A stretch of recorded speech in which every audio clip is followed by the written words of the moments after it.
नमस्कार, मैं हूं विकास सुखीजा और आप देख रहे हैं अब तक टाइम। दोस्तों, आपको बता दें, लोकसभा चुनाव का आगाज हो चुका है और कई राज्यों में वोटिंग हो चुकी है और हम बात कर रहे हैं हरियाणा के सबसे हॉट सीट करनाल की, क्योंकि करनाल से भाजपा प्रत्याशी जो हरियाणा के पूर्व मुख्यमंत्री है मनोहर लाल चुनाव लड़ रहे हैं। और इसके अलावा बात करें तो अभी तक कुल 4 कैंडिडेट इस मैदान में आ चुके हैं। तो भाजपा से मनोहर लाल खट्टर और उसके अलावा बात करें तो एनसीपी और कई पार्टियों के समर्थन से वीरेंद्र मराठा आ चुके हैं और जेजेपी ने भी अपना कैंडिडेट यहां उतारा है।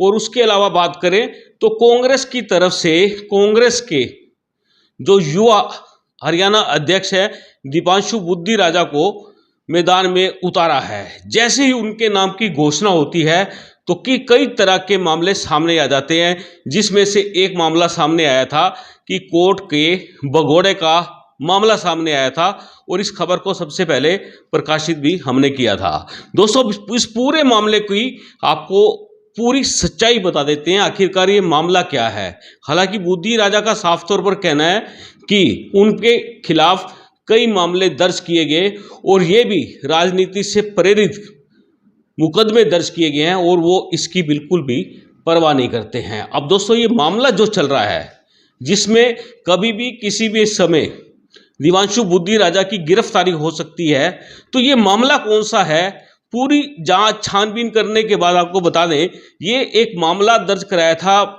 पंचकुला नगर निगम के कमिश्नर ने। उस समय 2018 में ये मुकदमा दर्ज कराया था, जिसके अंदर जो म्युनिसिपल कॉरपोरेशन क्षेत्र के अंदर जो फ्लैक्स बोर्ड लगे थे, उस फ्लैक्स बोर्डों को फाड़ा गया था, उसका नुकसान किया गया था और इसके अंदर एनएसयूआई जो कांग्रेस का संगठन है, इसके खिलाफ कार्रवाई के लिए मुकदमा दर्ज कराया गया था। और दोस्तों, बता दें, जब पुलिस ने इस पूरे मामले की जांच की तो जांच के अंदर दीपांशु बुद्धि राजा को इस मामले के अंदर आरोपी ठहरा दिया जाता है।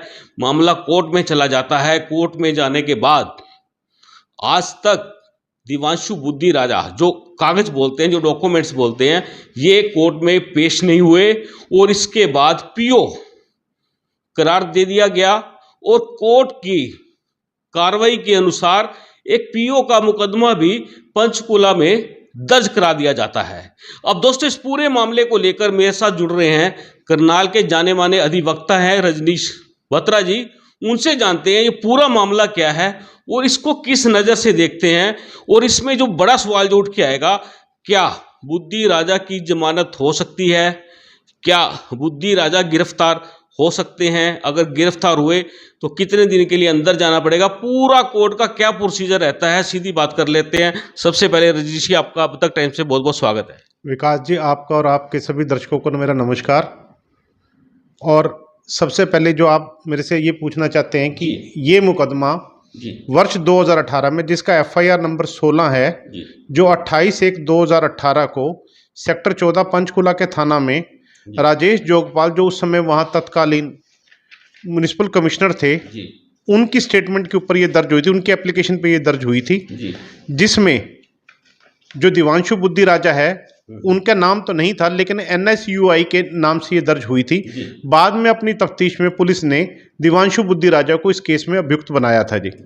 ये मुकदमा अदालत में चल रहा था और 15/12/2023 को उनके पेश ना होने की वजह से, दीपांशु बुद्धि राजा के पेश ना होने की वजह से, माननीय अदालत सीजीएम श्री डॉक्टर रजनी कौशल जी ने उन्हें इस मुकदमा में पीओ डिक्लेयर कर दिया था, जिसको हम भगोड़ा भी कहते हैं जी।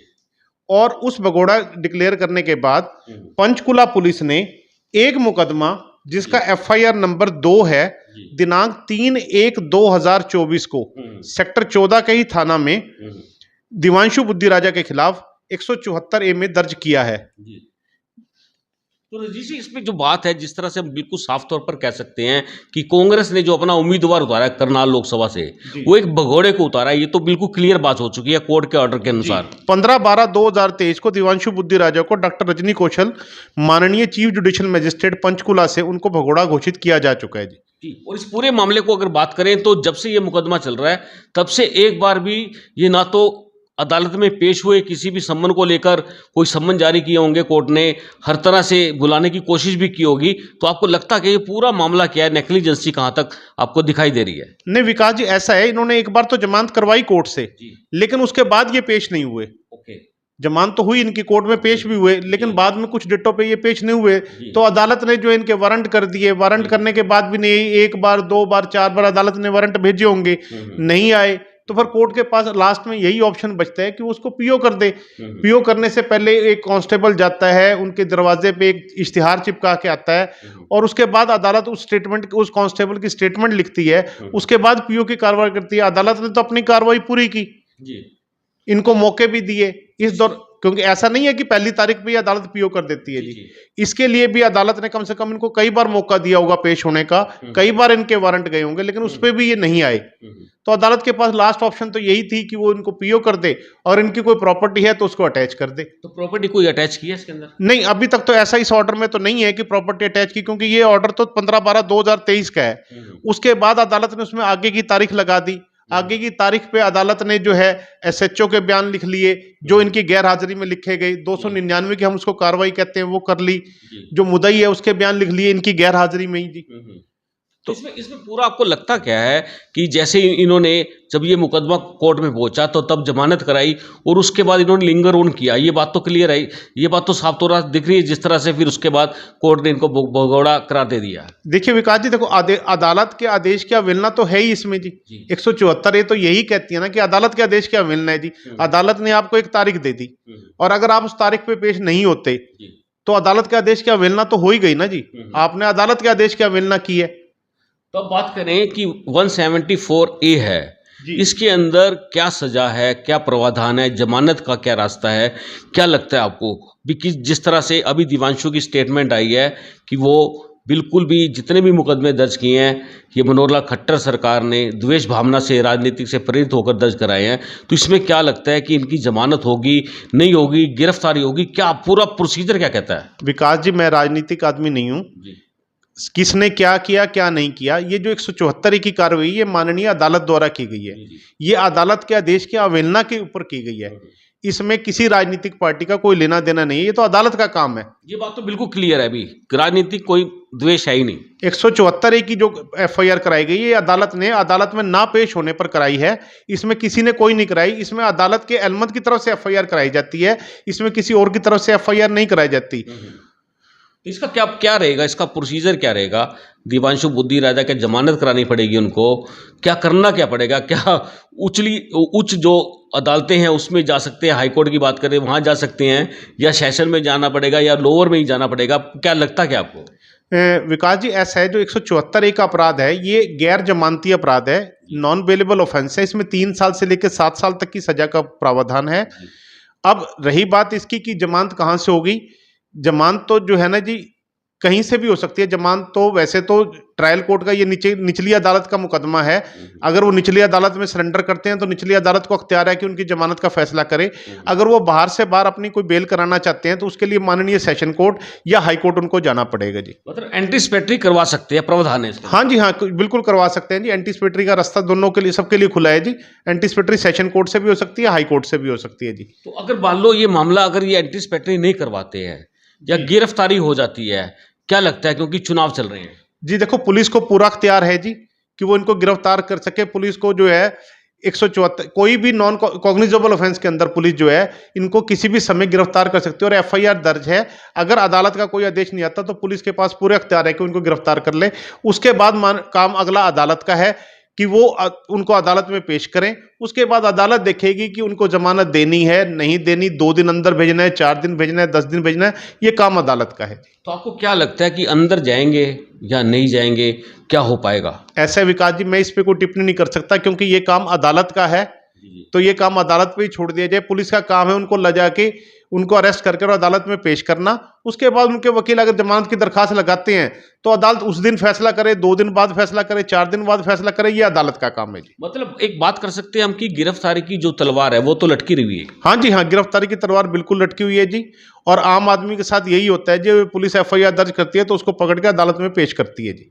तो यहाँ क्या लगता है आपको, जिस तरह से ये बड़ा मामला है अपने आप में, क्योंकि ये कांग्रेस के प्रत्याशी करनाल से घोषित हो चुके हैं, आप भी चुके हैं मैदान में और इनका प्रचार भी शुरू हो चुका है, जनता से भी संपर्क कर रहे हैं और खुल्लम खुल्ला कह रहे हैं कि द्वेष भावना से मुकदमे दर्ज किए, जैसे ये FIR नंबर 16 हैं और जिसमें सीधा सीधा कमिश्नर नगर निगम के द्वारा बताया गया है कि सरकारी संपत्ति को नुकसान हुआ है, प्रॉपर्टी अटैच तक करने की बात चल रही है। क्या लगता है आपको? ऐसा है, जो मुकदमा नंबर 16 है ना जी, ये मुकदमा नंबर 16 का फैसला भी आना बाकी है जी। ये मुकदमा भी अदालत में लंबित पड़ा है, तो हमें तो अदालत के फैसले की इंतजार करनी चाहिए। लेकिन अदालत के आदेश की अवहेलना पर एक नया मुकदमा दर्ज हो गया है, जिसके अंदर अब तो दोनों मुकदमों के अंदर इनकी गिरफ्तारी होगी। पहले मुकदमे जिसमें 16 नंबर मुकदमा है, उसमें भी ये जो है नहीं पेश हुए, तो उस मुकदमे में भी इनको जमानत करवानी पड़ेगी। और ये जो बाद में 174 का मुकदमा दर्ज हुआ है, इसमें भी इनको जमानत करवानी पड़ेगी।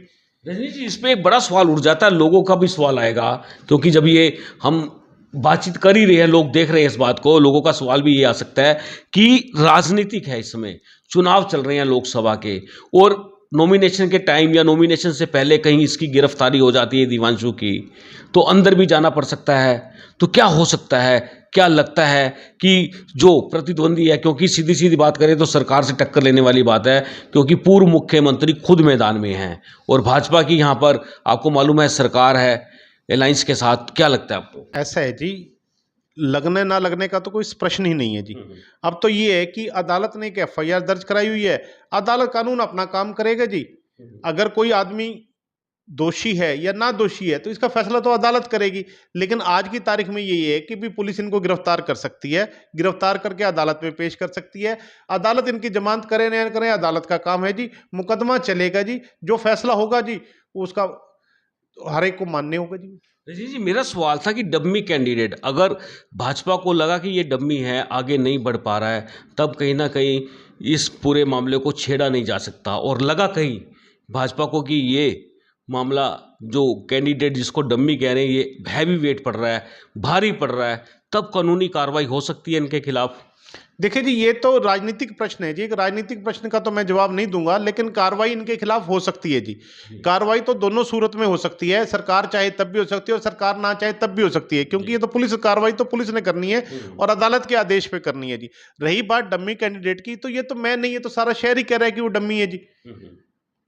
तो इसमें बात करें, एक ऑडियो वायरल हुआ है जी कि करनाल से भी एक कांग्रेसी कार्यकर्ता ने पूर्व मुख्यमंत्री भूपेंद्र सिंह हुड्डा को फोन किया है और उसका एक ऑडियो वायरल हुआ है। क्या आपके पास भी आया हुआ? क्या है वो ऑडियो? बिल्कुल ठीक है विकास जी, आपकी बात ठीक है। ऑडियो सबके पास चल रहा है, मेरे पास भी, अगर आप कहो तो मैं उसको सुना देता हूँ आपको। बिल्कुल, एक बार तो ये सुनना चाहेंगे, दर्शक भी सुनना चाहेंगे कि आखिरकार ये ऑडियो है क्या, कहाँ से ये वायरल हो गया और किसने बात की है ये तो मैं विकास जी नहीं कह सकता कि कहाँ से वायरल हुआ है, लेकिन मेरे पास है वो, और मैं आपको सुना देता हूँ। बिल्कुल, ये बिल्कुल सुनना चाहेंगे। नमस्कार जी। नमस्कार। ठीक हो सर जी? हाँ ठीक है सर जी, करनाल से बात करें सर जी। हाँ सर जी, ये जो कैंडिडेट आया जी लोकसभा वाला जी, हाँ ये कहाँ का है सर जी?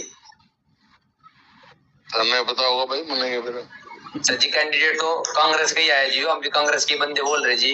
हाँ सर जी, इस पर हिंदी वोट बूट जी, हाँ इस पर हिंदी सर जी वोट जी कोई नहीं, क्या है जी। पार्टी ने फैसला करा भाई। मैं सर जी एक तरफा खट्टर साहब जीत रहे जी, हमें रिश्ते देनी पड़ती है, मजबूरी होगी जी। चलो अब क्या करो भाई। बारी बारी काम मत सोच से वोट लिख देंगे इसकी जी। तारी मर्जी है भाई, क्या होता है। है जी, तुम्हारी मर्जी है भाई, अपनी तो नहीं, हम तो किसी और के थे, ये तो हाईकमांड ने दे दी उसको। सर जी फिर हम तो झंडा कांग्रेस का डारे, हमारा तो फायदा नहीं होता झंडा उठाने का जी। फिर कोई बात नहीं, क्या एक झंडा अपना घेर देंगे, नीचे और के करेंगे मजबूरी में जी। ठीक। रजनी जी, लोगों का जो गुस्सा है वो फूटा हुआ है, बड़ी जबरदस्त फूटा हुआ है इस कैंडिडेट को लेकर, और जिस तरह से ये बात सामने आई है, आपका क्या लगता है, क्या आपकी इस पूरे मामले को लेकर प्रतिक्रिया है? देखिए विकास जी, लोगों का गुस्सा जायज़ है।